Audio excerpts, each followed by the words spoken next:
नमस्कार दोस्तों, आपका फिर से स्वागत है हमारे यूट्यूब चैनल ह्यूमन मशीन में। हमारी अम्ल छाल रबड़ की 3 क्लासें पहले आ चुकी हैं। आज हमारी चौथी क्लास है और जिन भाइयों ने हमारी 3 क्लासें नहीं देखी हैं वह डिस्क्रिप्शन में जाकर लिंक दे रखा है, वहां से जाकर देख सकते हैं। आज लास्ट क्लासेस इस चैप्टर की, जिसमें हम आपको पढ़ाएंगे प्लास्टर ऑफ पेरिस क्या है, बेकिंग सोडा क्या है और धावन सोडा और पीओपी यानी कि प्लास्टर ऑफ पेरिस क्या है। तो पहले समझते हैं हम प्लास्टर ऑफ पेरिस क्या है। तो प्लास्टर ऑफ पेरिस जो है वह जिप्सम से बनता है। जिप्सम ये एक प्रकार का सीमेंट होता है। यदि हम इसे 273 केल्विन पर गर्म करते हैं तो उससे जल के अणु निकल जाते हैं, जल के अणु को त्याग देता है, जिसके कारण हमें एक सफ़ेद चूर्ण प्राप्त होता है। जिसको ही हम क्या बोलते हैं, सफ़ेद चूर्ण को ही प्लास्टर ऑफ पेरिस बोलते हैं। आपने देखा होगा जो हम अपनी दीवारों पर पुट्टी कराते हैं और जो डॉक्टर जब किसी के हड्डी टूट जाती है तो उसको प्लास्टर करने के लिए जो चूर्ण का इस्तेमाल करता है वही हमारा प्लास्टर ऑफ पेरिस है। यदि हम इस चूर्ण में यदि हम जल दोबारा से डाल दें, यदि इस चूर्ण में हम जल पुनः जिप्सम में डाल दें तो वह एक ठोस पदार्थ बन जाता है, यानी कि वह पुनः एक क्या बन जाता है, जिप्सम ही बन जाता है। तो जिप्सम जो होता है हमारा, जिप्सम को हम पहले ले लेते हैं, ठीक है। यहाँ से एक सेकेंड इसको मिटा देते हैं। देखिए यह है जिप्सम का फॉर्मूला, ठीक है, जिसके अंदर हमारे क्या है, जल के अणु हैं। और जब हम इसे गर्म करते हैं, जब इसे हम गर्म करते हैं तो क्या होता है, जो हमारा CaSO4 है वो CaSO4 ऐसे ही रहता है। जो 2H2O जो जल है हमारा, वह जल यहाँ से निकल जाता है, यानी कि हमारे पास 2H2O हैं, 2H2 हैं, यानी कि कण हमारे पास जल के हैं, जिसमें से आधा कण जो होता है, आधा वह हमारा प्लास्टर ऑफ पेरिस में, और जो डेढ़ बचा यानी कि 1/2 H2O जो होता है यह गर्म होकर बाहर निकल जाता है, त्याग देता है। तो हमें एक चूर्ण प्राप्त हो जाता है, जिसको ही हम क्या बोलते हैं, प्लास्टर ऑफ पेरिस। जो हमारा यहाँ पर फॉर्मूला लिख रहा है ये प्लास्टर ऑफ पेरिस का है। अब पहले प्लास्टर ऑफ पेरिस का हम प्रयोग कहाँ कहाँ करते हैं, आओ ये समझ लेते हैं इसको, प्रयोग कहाँ करते हैं। देखिए यहाँ पर प्लास्टर ऑफ पेरिस का उपयोग डॉक्टर हड्डी टूटने पर सही जगह स्थित करने के लिए करते हैं। जब किसी व्यक्ति की हड्डी टूट जाती है तो उसकी हड्डी को जोड़ने के लिए प्लास्टर जो किया जाता है और उसमें जो पाउडर का इस्तेमाल किया जाता है जिसको लगाकर पट्टी बांधी जाती है, वही प्लास्टर ऑफ पेरिस है हमारा, ठीक है। और इसका प्रयोग हम खिलौने बनाने में भी करते हैं, सजावट के सामान बनाने में करते हैं, चौक बनाने में करते हैं। जो आपने देखी होंगी जो मूर्तियाँ होती हैं, जो चौक जैसी सफ़ेद सफ़ेद पदार्थ से बनी होती हैं, वह हमारा प्लास्टर ऑफ पेरिस होता है। और सजावट के खिलौने हम अपनी छतों पर और दीवारों पर जो पेंट कराते हैं, पुट्टी कराते हैं, वही हमारी प्लास्टर ऑफ पेरिस है। इसका प्रयोग सतह को चिकने करने के लिए भी किया जाता है। जैसे कि हमने दीवारों पर बताया आपको कि जब दीवारों पर प्लास्टर होने के बाद उसको पुताई करनी होती है या पेंट कराना होता है तो उनको इकसार व चिकना करने के लिए हम क्या लगाते हैं, प्लास्टर ऑफ पेरिस का प्रयोग करते हैं। अब इसके आगे वाला देखते हैं आगे क्या है। अब पढ़ते हैं हम बेकिंग सोडा। बेकिंग सोडा क्या है। बेकिंग सोडा एक दुर्बल असंक्षारक है। दुर्बल असंक्षारक संक्षारक बोलते हैं जिन पर जंग लग जाती है, और असंक्षारक बोलते हैं जिन पर जंग नहीं लगती है। बेकिंग सोडा, बेकिंग सोडा जो हम अपने रसोई में भी करते हैं इसका प्रयोग। जैसे कि आपने देखो सुना होगा कि खाने वाला सोडा, जो खाने वाला सोडा है, खाने वाले सोडे को ही हम क्या बोलते हैं, बेकिंग सोडा बोलते हैं। Baking baking soda, baking soda, ठीक है। खाने वाले सोडे को ही क्या बोलते हैं, हम बेकिंग सोडा बोलते हैं। अब इसको बनाने की विधि देख लेते हैं कि बनाते कैसे हैं इसे हम। बनाने की विधि के लिए लेने पड़ेगा एक हमें NaCl यानी कि नमक, और कार्बन डाइऑक्साइड गैस, जल H2O और अमोनिया। जब इन चारों को आपस में मिलाया जाता है, जब इन चारों को आपस में मिलाया जाता है तो हमें प्राप्त होता है हमें बेकिंग सोडा। जो आपको यहाँ दिखाई दे रहा है ये बेकिंग सोडा है।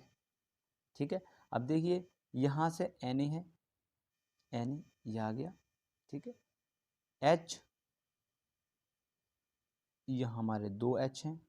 ठीक है, यहाँ 4 आ गए, यहाँ 3 है और यहाँ 2 हैं, 5 H हो गए हमारे पास। 5 में से हमारे 4 H यहाँ आ जाते हैं और 1 H यहाँ जाता है। ठीक है, यानी कि हम तो इसको दोबारा समझाते हैं सही से। 1 मिनट, इसको रेजर से साफ कर लेते हैं, आप समझते हैं।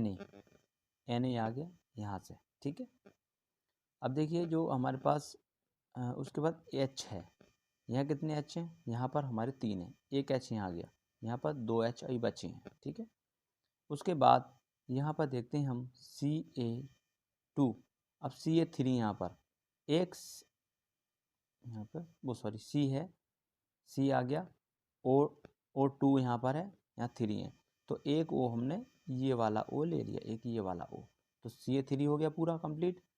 उसके बाद ये हमारा बन गया हमारा व्यंजक यानी कि बेकिंग सोडा, बेकिंग सोडा, और यहाँ से हमारा बचा Cl क्लोरीन, ये आगे Cl, और NH3 ये है, वो NH3 नहीं, यहाँ से एक 2 बचा NH2, और एक H यहाँ से बचा, वो 2 H ये बचे हैं और 2 H ये बचे हैं, तो NH4, यानी कि हमारे पास ये जो मिला है हमें वो हमारा क्या कहलाएगा, बेकिंग सोडा कहलाएगा।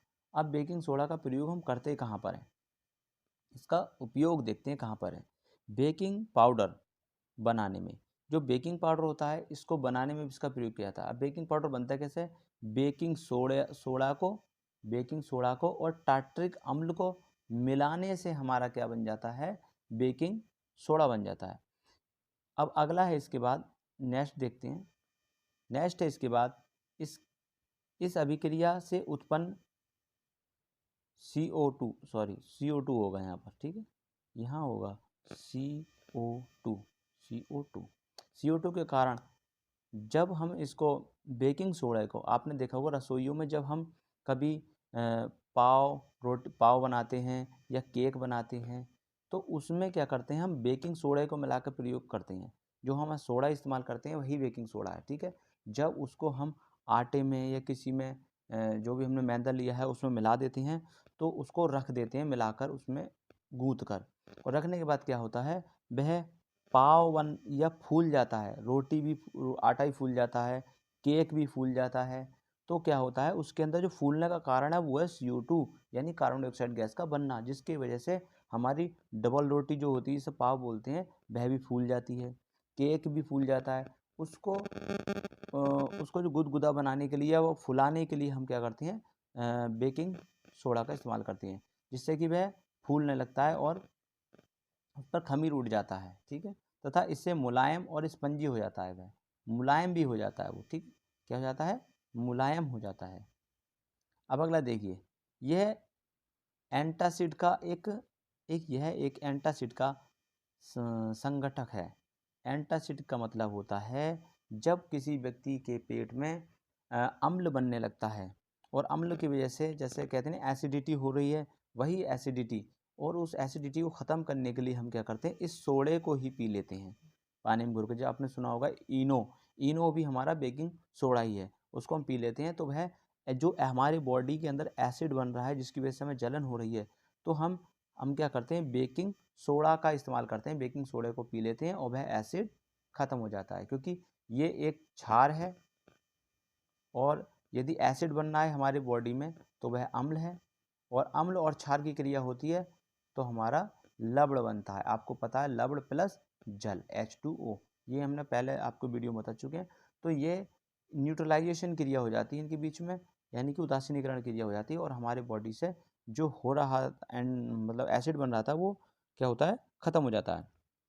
इसका प्रयोग अम्ल सोडा बनाने में प्रयोग किया जाता है। सोडा की बोतल सुनेंगे आपको, वो यही है।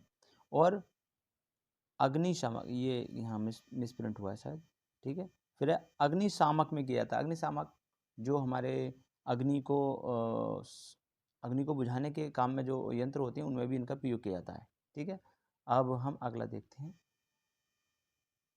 अगला है हमारा धोने का सोडा। अब धोने का सोडा क्या है हमारा? धोने का सोडा आपने सुना होगा, धावन सोडा जैसे बोलते हैं। इससे हम अपने जो धोबी होते हैं वो उससे अपने कपड़े भी साफ करते हैं। ठीक है, धोने का सोडा। अब धोने का सोडा देखते हैं।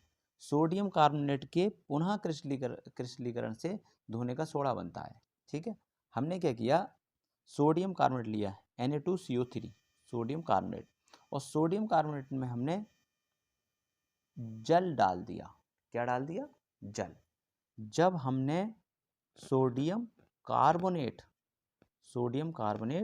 और जल की क्रिया आपस में कराई जाती है तो वह क्या करते हैं, आपस में मिल जाते हैं।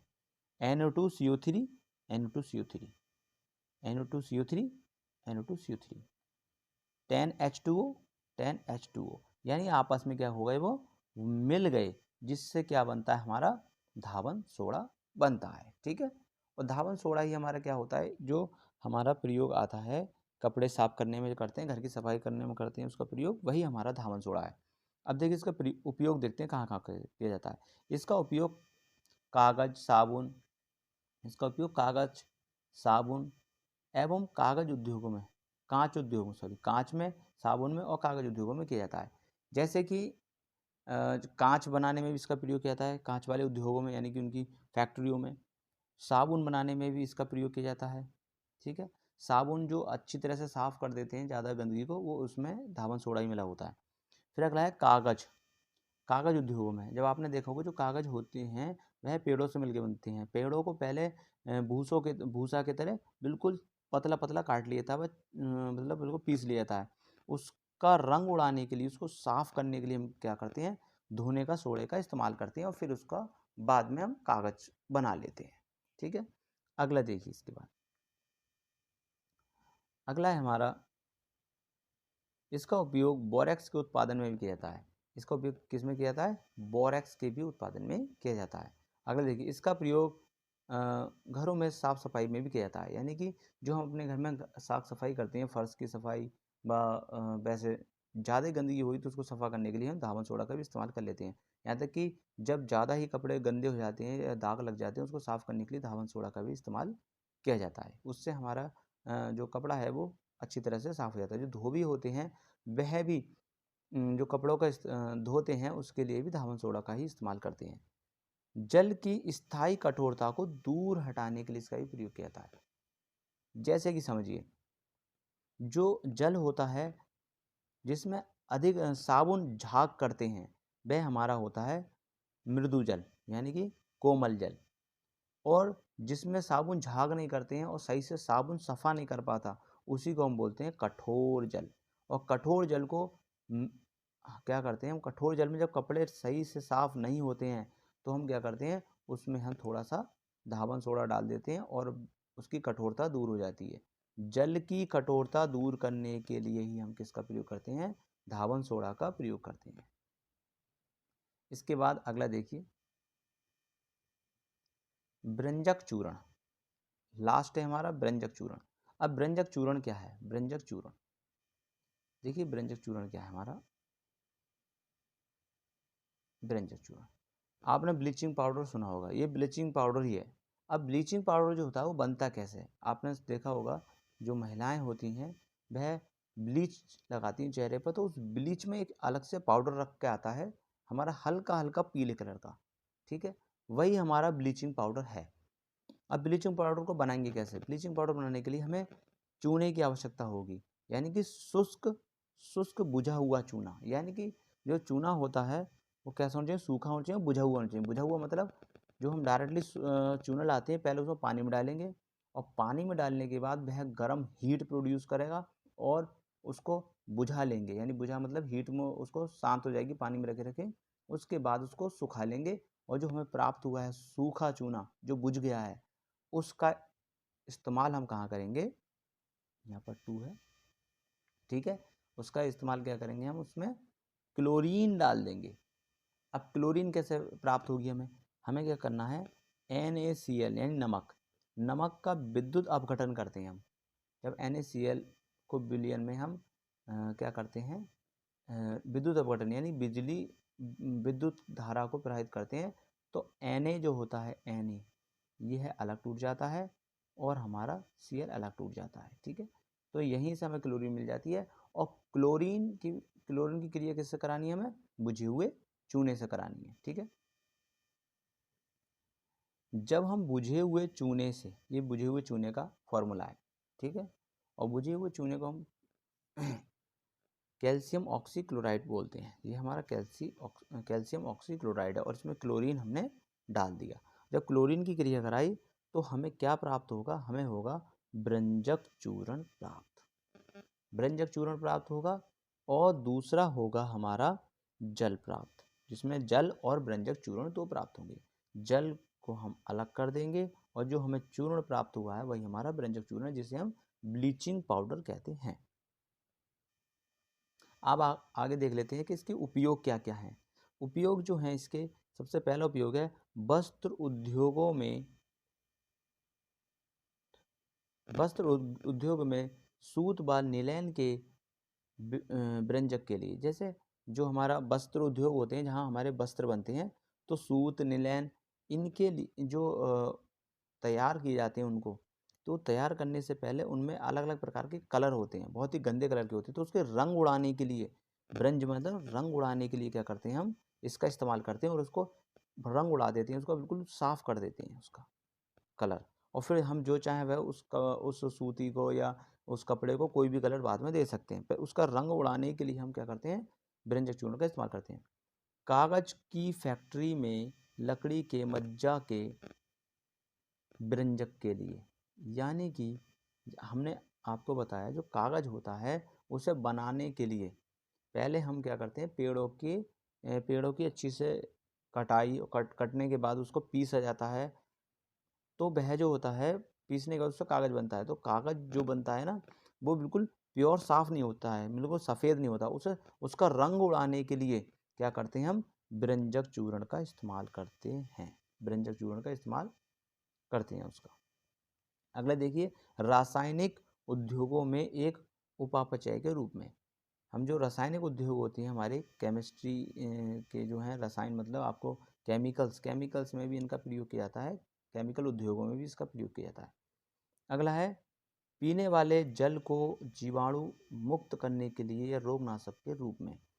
जैसे जब वाटर में जो पानी होता है हमारा, उसमें क्या करते हैं हम? बैक्टीरिया यानी कि जीवाणु और बहुत सारे अलग अलग प्रकार के छोटे छोटे सूक्ष्म जीव उत्पन्न हो जाते हैं। उनको मारने के लिए अब हम जो हमारे नगर पालिका की टंकियाँ होती हैं बड़ी बड़ी, जिससे पूरे शहर में पानी जाता है, तो उन टंकियों की सफाई रोज़ रोज़ नहीं की जाती है। तो उसके लिए क्या करते हैं? हम उसमें ब्रंजक चूर्ण का उन टंकियों में डाल देते हैं और वह जो जीवाणु पैदा हो रहे हैं उसके अंदर, वो सब मर जाते हैं और वह पानी पीने के योग में हो जाता है। ठीक है, उसमें जीवाणु मर जाते हैं और वह हमारे प्रयोग के लिए हो जाता है। तो आज के लिए बस इतना ही। यह हमारा चैप्टर जो है आज समाप्त हो चुका है। यदि आपको हमारा चैनल पर जो वीडियो हैं आपको समझ में आ रही हैं या आपको सही लग रही हैं, तो हमारे चैनल को सब्सक्राइब ज़रूर कर लें और एक लाइक ज़रूर करें। नमस्कार।